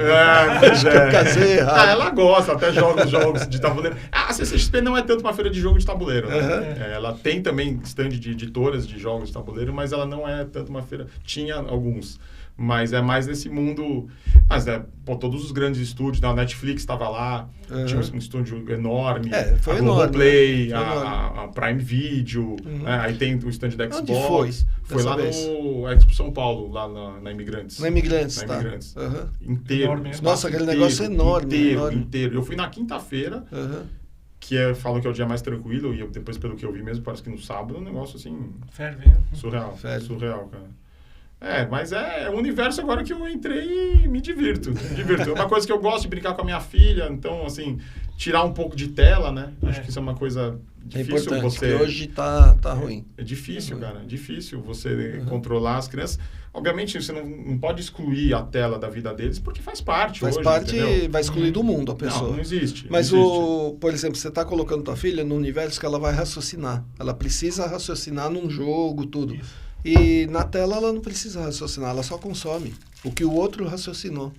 Então é importante. E a interação, né? Então quando vai alguma amiguinha dela lá em casa, tal, os amigos, filhos de amigos, assim, eu sempre tento levar um jogo e tal, e as crianças gostam, cara. Então, eles se envolvem, eles brincam, eles... Sabe, às vezes alguns jogos você acha que eles... Não, ela não vai entender isso aqui, né? Não vai ter essa malícia. Mas entende. É muito gostoso, cara, é muito gostoso. Isso é muito legal. Então agora você está aonde exatamente? Você está fazendo só agora free? Eu tô só freelando. Só? Nessa parte de... Filando e jogando. Percebi. Até o pessoal falou pra mim, você tem que começa a produzir conteúdo de jogos, né? Porque tem muita gente...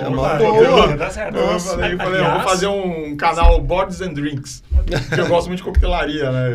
Eu adoro drinks e tal. Falei, então, vou fazer um jogo e um drink para harmonizar com o jogo. E generoso. Aliás, se você montar conteúdo, aqui o nosso estúdio está à sua disposição. Vou trazer onde aprende a jogar, que eu introduzi vocês nesse vício também. Pelo amor de Deus. Não, tá precisando de um vício a mais. É um vício bom, é um vício bom. Eu já escrevo. Eu escrevo, então eu passo horas escrevendo. Escrevo livros, né? Passo horas escrevendo. Aí fico na NASCAR. Daqui a pouco a minha esposa vai falar, sabe, eu nunca mais te vi. Eu vou trazer os jogos de corrida. Tem Rallyman, Hit, Pedal... O que eu tenho, faz tempo que eu não jogo. Faz tempo que eu não tenho tempo, olha isso como que tá. Eu tenho o simulador, tenho a direção, tudo para corrida. Para o computador, e além disso, agora eu tenho o VR. Então, assim, e eu tô sem tempo de usar. O VR eu peguei já faz uns 6 meses, usei umas 3 vezes só. Eu tô sem tempo de usar. Então, pelo amor de Deus, não faz isso comigo, não. Cara, é curioso, cara, que tem os temas dos jogos, tem de todos. Então tem jogo do Senhor dos Anéis, tem de vários... Nossa, minha esposa ia adorar. Cara, ela gosta do Senhor dos Anéis? Nossa! Star Wars, assim... Ela leu todos os livros, tem vários tipos de jogos. Tem vários tipos de jogos. Então, o Senhor dos Anéis tem jogo de carta, tem jogo de tabuleiro, tem jogo de um contra todos. Tem Star Trek? Star Trek tem. Ferrou. Porque eu não gosto de Star Wars, eu não sou muito fã. Não, mas tem. Não que eu sou contra Star Wars. Você vai, do que você imaginar, tem. Então, eu tenho muito amigo biólogo, né? Minha esposa é bióloga, eu a conheci na faculdade, né? Apesar de não ter me formado, eu conheci ela lá. E a maioria dos meus amigos mais próximos são biólogos, né? E tem muito jogo com temática de natureza. Muito jogo. Tem jogo de produção de vinho. Olha, cara, loucura. É um mundo, é muito legal. Ou seja, são os tabuleiros que a gente jogava, só que muito mais sofisticados. Exatamente. É isso. E tem uns que são umas produções maravilhosas, assim, você olha e fala, nossa, incrível, né? A peça, assim, a miniatura, você fala, cara, muito legal. Nossa, que bacana. Esse mundo eu não conheço, não. Depois a gente faz um bate-papo só de jogos. Dá pra fazer. Que a gente joga. Mas vamos fazer mesmo. Tem muitos produtores, é engraçado, tem muitos produtores de conteúdo no Brasil, fora do Brasil, então, essa é uma coisa louca, né? Você deu uma ideia muito boa. Vamos fazer um podcast e a gente jogando. A gente jogando. Vai bombar, com certeza. É um prazer. O que mais tem... Só que você vai ter que ensinar os burros. Lógico, eu sou meio devagar. Pega um jogo rápido, não. Isso. Traz aquele que tua filha sabe jogar. Pode trazer aqui 24 horas.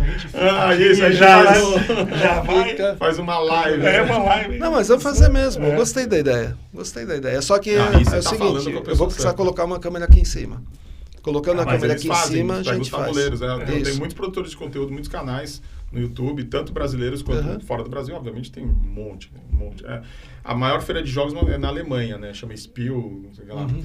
Porque a Alemanha é o berço, é engraçado, é o berço dos jogos de tabuleiro modernos, né? Tem dois grandes tipos de jogos, assim, que eles chamam, que é o Eurogame, geralmente é um jogo mais pesado, com zero sorte envolvida, demorado, você tem que fazer pontos e tal, dá né? dor de cabeça. Não, até que não. Aí dentro do Eurogame tem o leve, médio e pesado, entendeu? Então tem vários tipos. E o que eles chamam de Ameritrash, né? Que é um jogo que tem muito dado. Então você vai, vou atacar o zumbi, se eu tirar 6 eu morro. Aquelas coisas assim. Né? Que tem muita sorte e tal. E dá pra combinar dos dois, né? Eu gosto mais desse Party games, tem os party games também, que são jogos pra você jogar com a galera, assim, despretensioso, com regra rápida. O jogo é rápido, pode jogar muita gente, fazendo barulho e tal.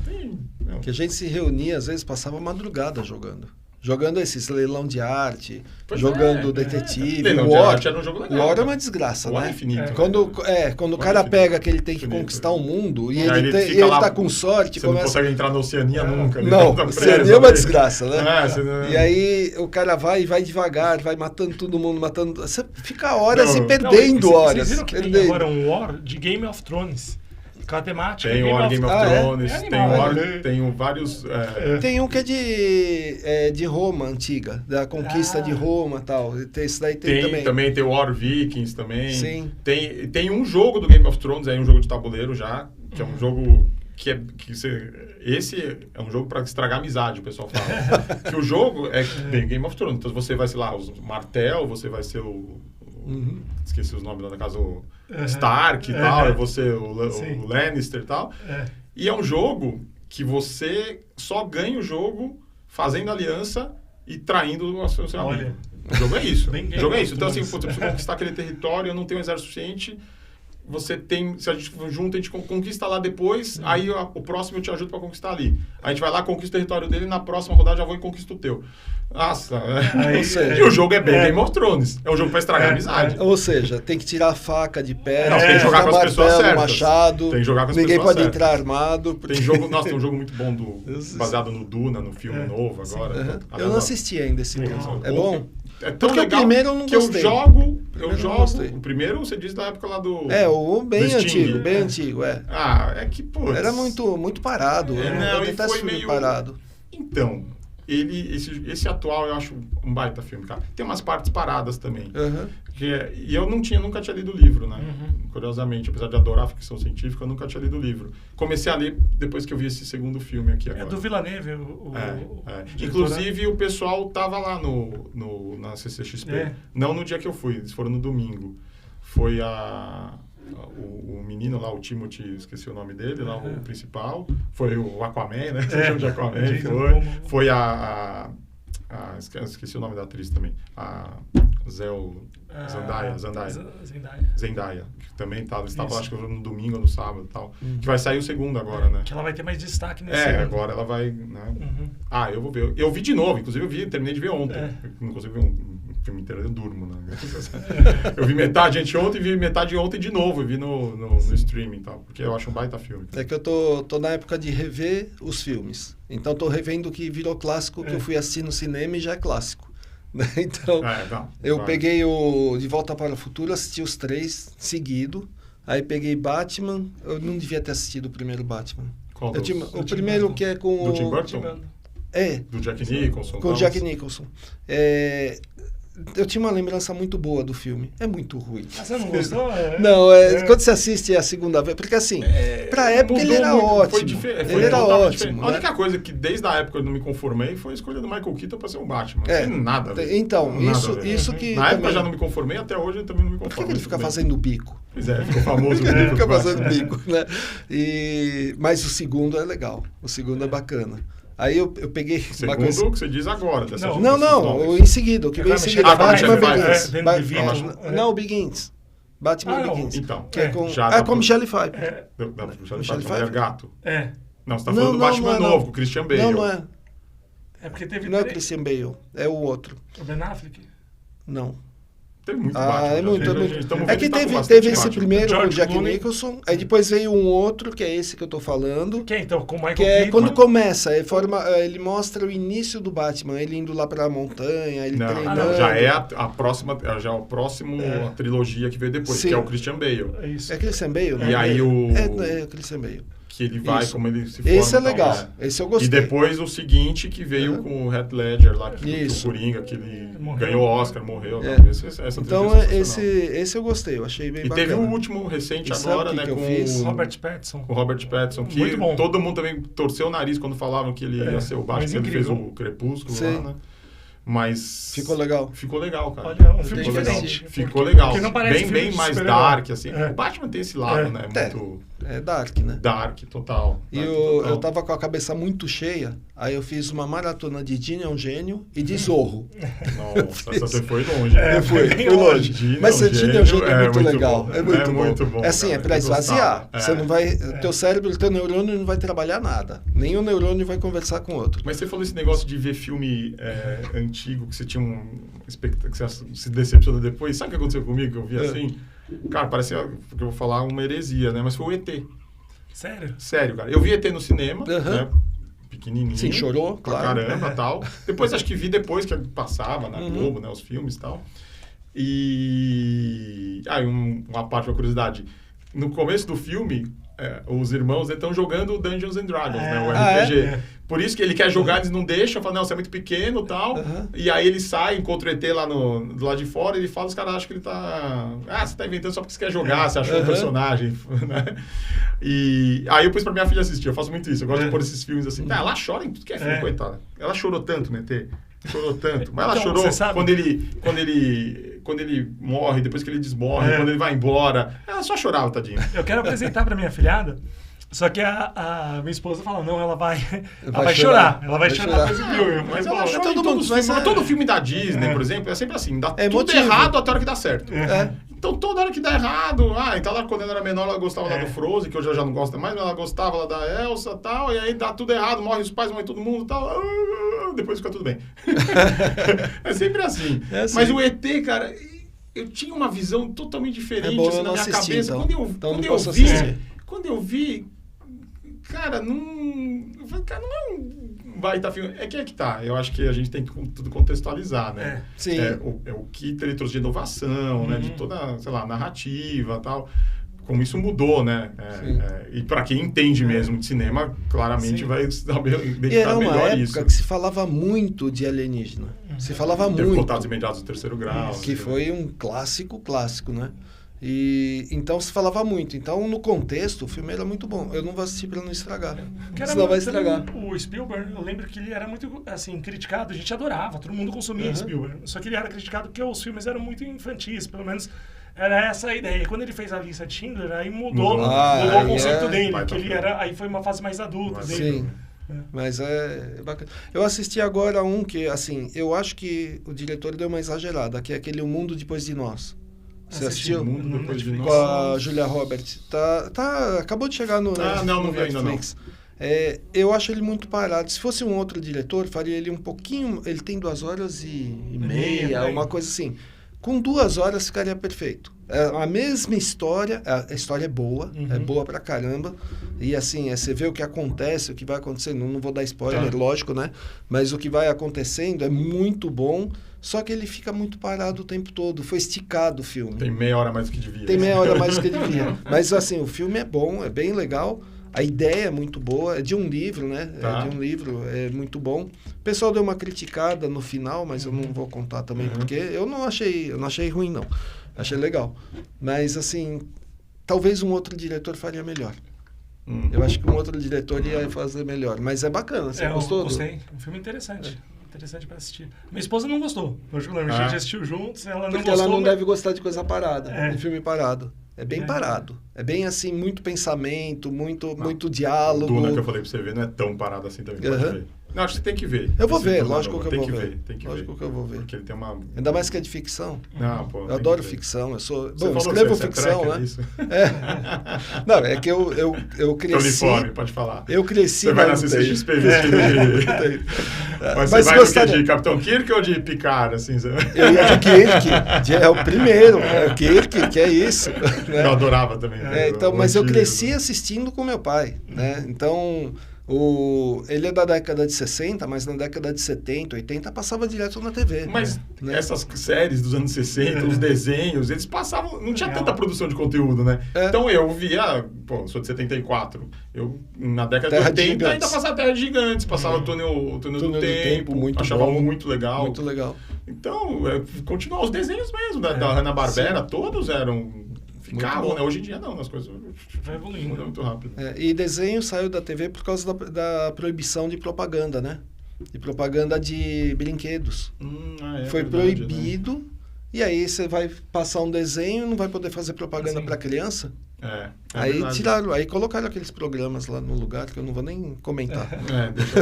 Deixa pra lá. Deixa pra lá. Que é uma pena, né? Porque a criança assistia, distraía, divertia. Minha filha hoje ela tá na fase dos Jovens Titãs. Teen Titans Go. Sei. Que é um grupo de personagens da DC, né? Sim. Da geração. É bacana. Só que é um desenho que eles fizeram... Eu adoro esse desenho. É bem bacana. Eu adoro. Meu filho assistia muito.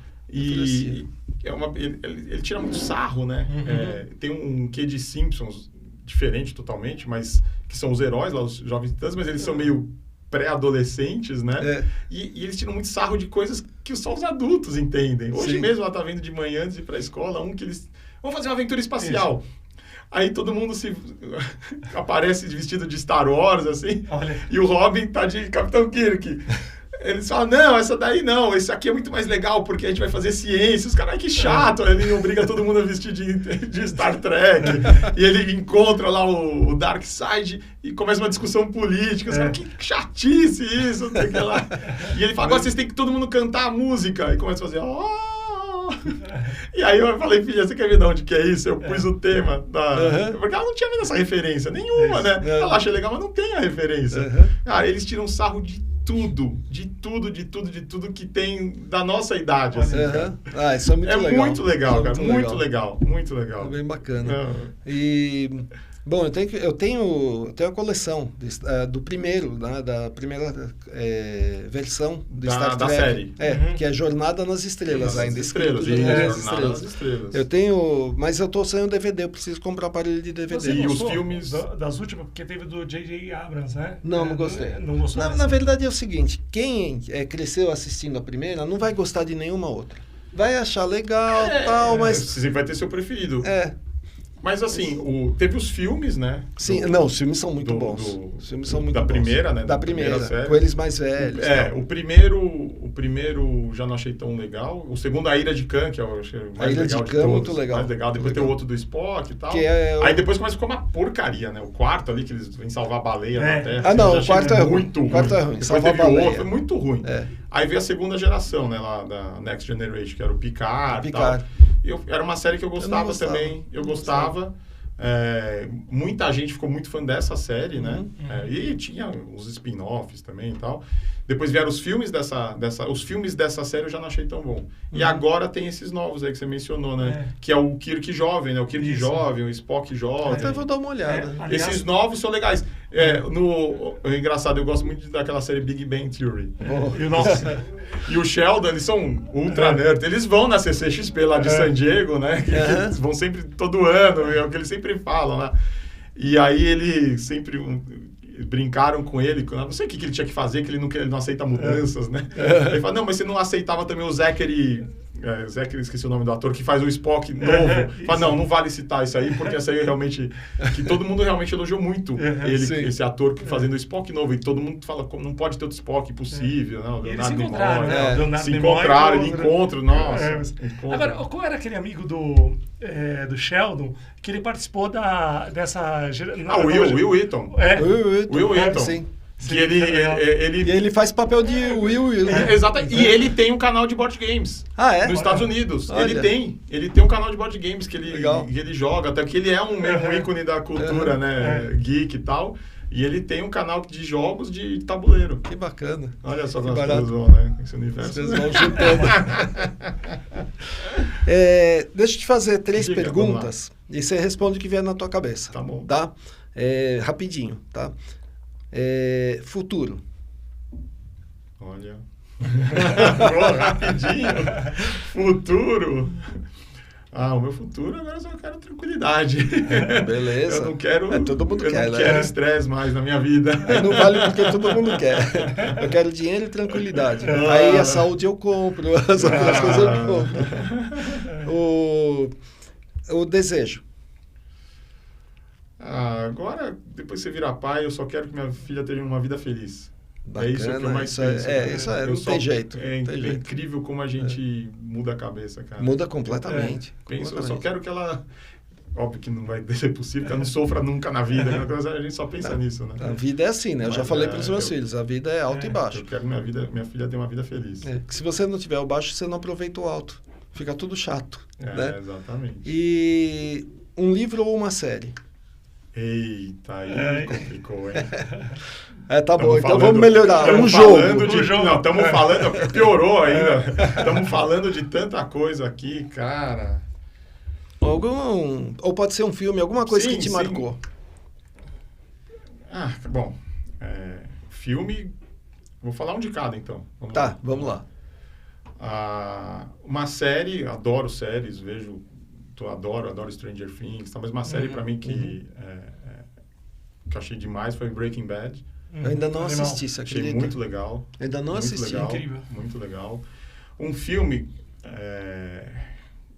também muitos, assim, Poderoso Chefão é um filme que eu adoro, pra mim é o melhor filme de todos os tempos e tal. Sim. Mas acho que por tudo que movimenta dentro do meu universo até nerd, eu penso muito no Star Wars. Que você não gosta. Não é que eu não gosto. É que se tiver o Star Wars, Star Trek, eu vou assistir Star Trek. Mas eu não tenho nada contra Star Wars. E tem diferença, né, Rafa? Agora as meninas do Big Bang Theory perguntam uma pra outra, mas tem diferença? Não fala isso perto deles, eles te matam. Eu adoro Star Wars. Porque o pessoal briga muito de bobeira, assim, se você gosta de Star Wars, não pode gostar de Star Trek. Eu gosto dos dois, gosto muito. É que Star Wars, não. E tem mais jogos de Star Wars também.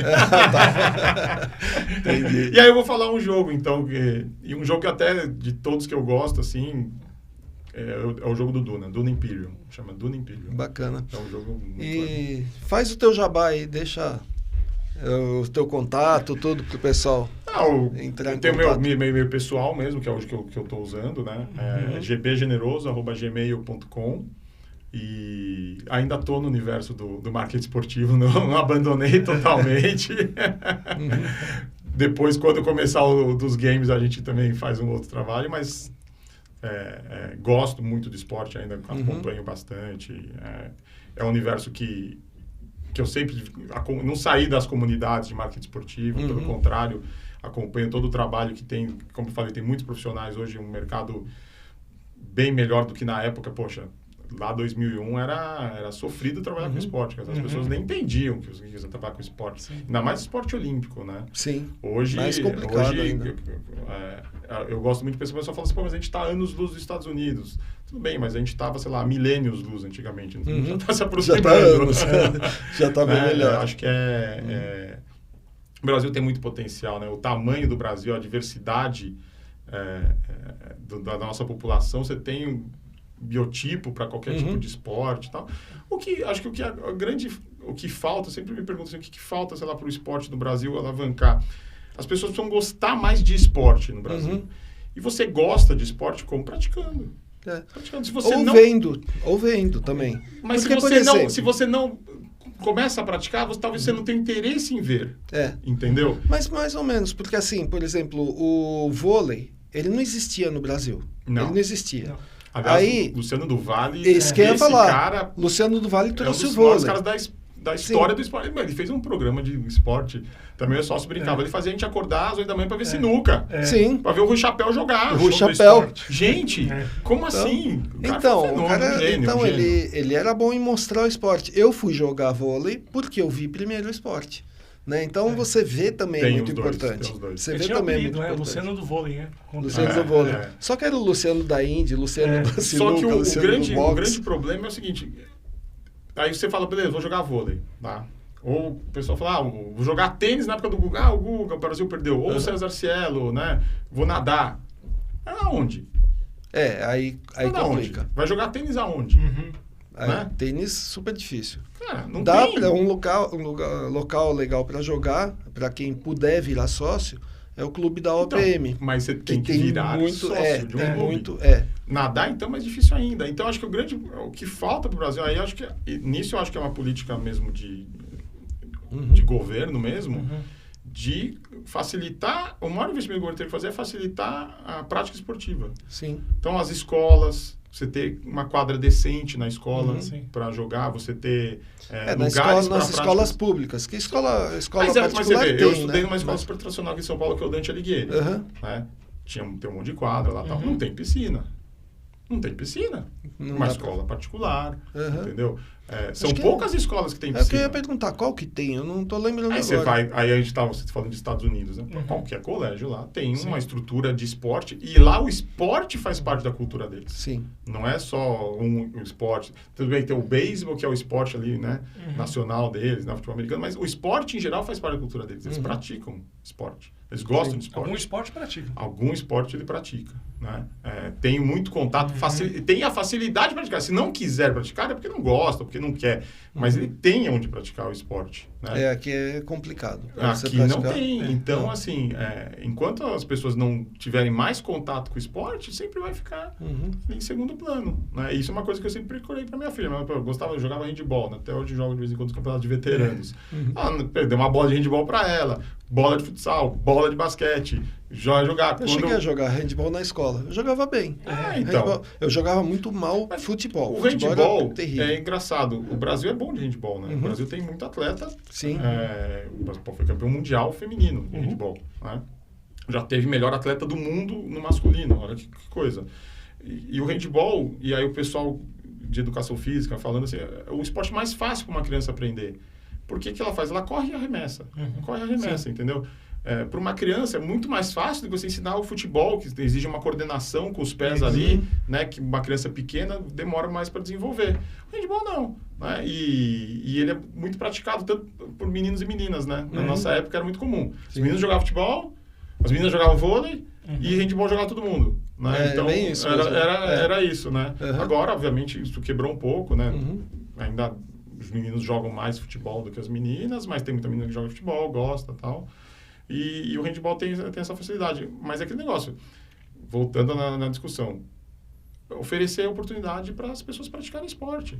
E aí tem toda a outra questão, saúde, né? Bem-estar mental. Quanto que isso, o esporte ajuda, né? Quanto você poderia economizar em políticas de saúde, se você, né, em gastos com a saúde, se as pessoas tivessem mais atividade física, né, E aí, obviamente, não está falando só de esporte de competição, até porque o esporte de competição mesmo não é bom, não faz bem para a saúde. Você vê os atletas mesmo, eu que sou um atleta amador, tenho dor aqui, dor ali, o pessoal que compete no alto rendimento, né? O alto rendimento, ele é violento para o corpo, né? Mas o esporte, de uma maneira geral, não. É saudável, socializa, né? Várias coisas, vários benefícios. Mas você tem que ter onde jogar. Porque para ser sócio de clube, não é todo mundo que tem oportunidade. Não. Né? Não mesmo. Então você tem que ter quadras nos parques, né? Então, por exemplo, o Ibirapuera tem uma estrutura legal, né? O Vila Lobos tem uma estrutura bacana. Mas assim, realmente, você pensar em escolas, tem um equipamento legal, então uma quadra bacana que uma criançada possa jogar um basquete, uma trave, uma tabela, né? O mínimo, né? Isso. O futsal, ele cresceu tanto no Brasil porque não tinha onde jogar campo, né? Hoje em dia você joga campo aonde, né? Não tem. Não tem. O futsal no Brasil mais cresceu. praticado no país, acho que é o futsal. Eu acho que sim. Agora é. A N Esportes, não sei se está transmitindo ainda, mas transmitia a Liga Nacional de Futsal.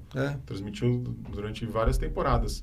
É muito bacana, adoro futsal, acho muito legal. O Brasil, nossa, tem muito, acho que a ver do jogo do Brasil no campo mesmo. Todo atleta hoje do campo passou pelo futsal em algum momento. Passou pelo futsal, né? Os principais todos jogaram, dos recentes, né? Ronaldinho, o próprio Neymar, todo. Futsal é incrível. Dá de novo o teu contato aí, Eduardo. gbgeneroso@gmail.com. Tá, beleza. O GB e o Generoso, né? Já juntei o apelido com o sobrenome, né? Eu queria agradecer a tua presença. Cara, agradecer bastante, um papo bem legal. E fica o convite para a gente fazer um jogo aqui. Só que eu vou precisar esperar um pouquinho para a gente colocar a câmera aqui em cima. O jogo vai ter que ter a câmera em cima, senão ninguém vê nada. Fica muito melhor para o pessoal entender.